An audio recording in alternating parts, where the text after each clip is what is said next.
Słuchajcie, te ćwiczenia, które pokazałem w kilku poprzednich odcinkach, na pewno, mówiąc w cudzysłowie, nie załatwią wszystkiego. Pokazałem Wam ćwiczenia na mięśnie brzucha, mięśnie pośladkowe, mięśnie ud. Na pewno tych ćwiczeń możesz na te partie mięśni wykonać dużo więcej.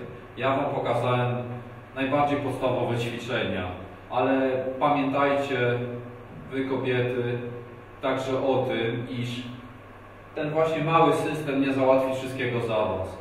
Jeżeli chcecie zgubić tkankę tłuszczową, tak, jeżeli chcecie mieć jeszcze bardziej sportową sylwetkę, to jeszcze raz powtarzam, to nie załatwi wszystkiego za Was. Do tego także będzie potrzebny odpowiedni trening cardio. A jeżeli mam na myśli trening cardio, to albo rowerek, albo na przykład jakieś bieganie. A do tego także przede wszystkim jakaś, nie mówię bardzo skomplikowana, ale jakaś podstawowa dieta. Dziękuję. Jeżeli macie do mnie jakieś dodatkowe pytania, prosimy o kontakt z naszym oddziałem.